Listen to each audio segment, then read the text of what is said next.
None of your business. So sitting here faking and fronting, lying about an organization you don't know nothing about, come on now.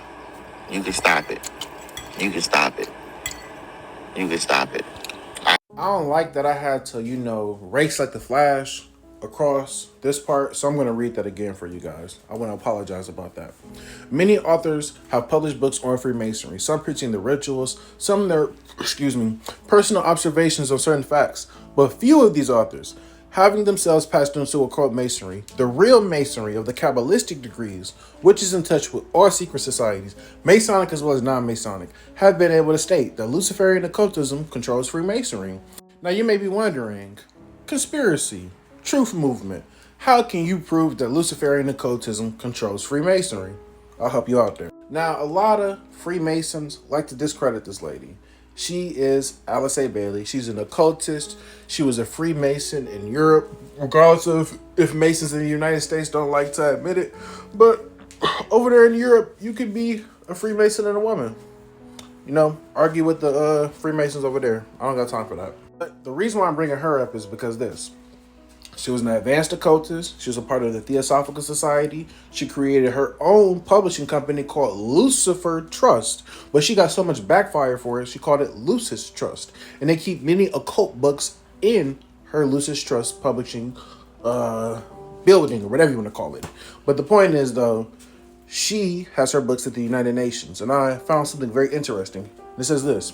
Yes, Alice Bailey's books and the teachings. So watch this. Not just her books, but her teachings of Lucis Trust are associated with the United Nations. Lucis Trust, founded by Alice and Foster Bailey. Foster Bailey was actually a Freemason. Look at that. Supports the UN through its activities, including the Goodwill, World Goodwill, which promotes better human relations and supports. Now, this right here has nothing to do with Freemasonry. It just deals with this lady solely. I want to point that out there because I know how you Freemasons love to, do a lot of this. What does that have to do with this? What does that have to do with this? It says this. Take God and prayer out of education system. 2. Reduce parental authority over children.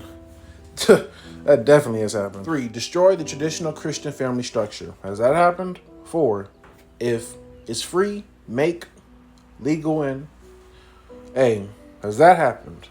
5. Make divorce easy and legal. Free people from the concept of marriage for life. That has happened. If you want to argue all the other stuff, you cannot argue that one. 6. Make an alternative lifestyle. Sodom and Gomorrah. 7. Debase art, make it run mad. Now everything is art nowadays. Even the grotesque sexuality or provocative stuff that's being promoted. All that is now art. It's ridiculous. 8. Use media to promote and change mindset. If you want to argue all that other, if you want to argue this top stuff, go ahead. But the other ones that I've read, you cannot really argue that. I don't think you can argue this whole list, but it's all about perspective at the end of the day. But let's continue though. 9. Create an interfaith movement. Let's look at what an interfaith movement is real quick. The interfaith movement, also known as an interreligious dialogue, refers to collaborative efforts between people of different religious or spiritual traditions, to foster understanding, build relationships, and work together towards shared goals. It encompasses various activities including dialogue, joint actions, and social activities, and social activism, all aimed at promoting peace, justice, and mutual respect. Now, look here. A lot of people may not have a problem with this. I really don't. But the thing is, a lot of people don't understand that we have an enemy, according to the word of God. And our enemy will use and abuse positive things. Something that could have been used for good will end up possibly being used for negativity. We have to understand who our enemy is. Regardless of the situation, we do have a powerful and awesome God. Don't get me wrong. But when prophecy says that there will be a movement started that will unite all religious beliefs, we have to understand that certain groups like this and movements like this will play a key factor in that. And also the last one, it says 10. Get governments to make all these laws and get So, like I said, this has nothing to do with Freemasonry. It just solely deals with this. And then also that lady up there. Has nothing to do with, Freemasonry. I want to point that out again. I simply read this because it dealt with her since she was already the topic of discussion. And I wanted to tie this in with this, then also, NWO. Now, I gave you all of that information simply to show you that she is a very creditable person when it comes to this stuff. She's an advanced occultist. Now, this is what she says in her book, The Externalization of the Hierarchy. Now, I want to show you guys that I actually own this book. It's not that I'm just going to the internet and I'm just, depending upon other people as other sources. I actually have these people, their writings. Here it goes right here. The externalization of the hierarchy. The Masonic movement, when it can be divorced from politics and social end and from its present paralyzing condition of inertia, will meet the need of those who can and should will power. This is the juicy part.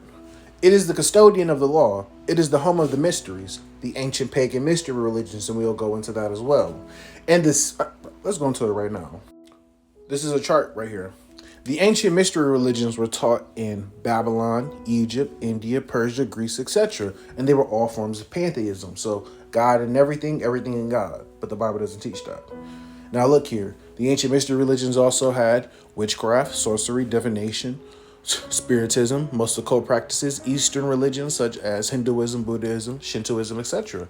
Then also trickled down from that, you get the Kabbalism, which has nothing to do with the God of the Bible. It has nothing to do with the Bible. It has nothing to do with the Torah, the prophets, the Psalms, none of that. Now let's continue. Out of that trickle down Gnosticism, which has nothing to do with the God of the Bible. Nothing. And there's even information that shows certain Gnostic sects believed that the God of the Bible was the evil one. So the one who created the material world, because Sophia had somebody named the Demiurge. The Demiurge was the one who was evil and created the material world. And the Gnostics believed anything that was of the material world was evil. That's why they didn't believe Jesus actually came in the physical presence. They believed he was more so spirit. From Gnosticism, you have the Knights Templars. The Knights Templars were established by the Catholic Church. The Knights Templars learned Gnosticism from an Islamic society called the Assassins. Now, I'm not going to get too much into that because I don't want to get banned or get the lie flat.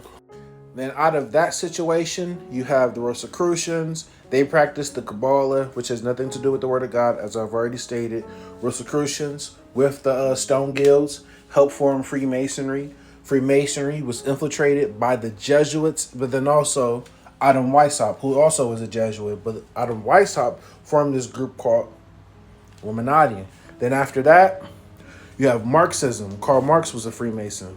Out of the Illuminati, you have Marxism. Karl Marx and his philosophy came out of Hegelianism. The Hegelian system was created by Georg Hegel. He created that system for the Illuminati. You look into that, we'll go into that another time. Well, let's continue though. Out of that, we have the American and European secret political societies. We also have the International Banking Elite. We already know about those people. We have the World Council of Churches. The World Council of Churches will play a pivotal role in the interfaith movement that I told you about, which will establish the one world religion. Then also, we have the Theosophical Society, Helena Petrovna Blavatsky. A lot of people from the Grand Orient worked with her. And I'm telling you, look into this. But I know some of you Masons not. I know you're not.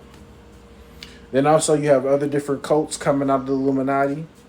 Many other different things. So you guys like to argue with facts, but I'm not doing that with you guys no more. Because you can't even break your oath. So what conversation can we really have? Let's be honest here. And when I bring up stuff, you don't even take time to really look into it.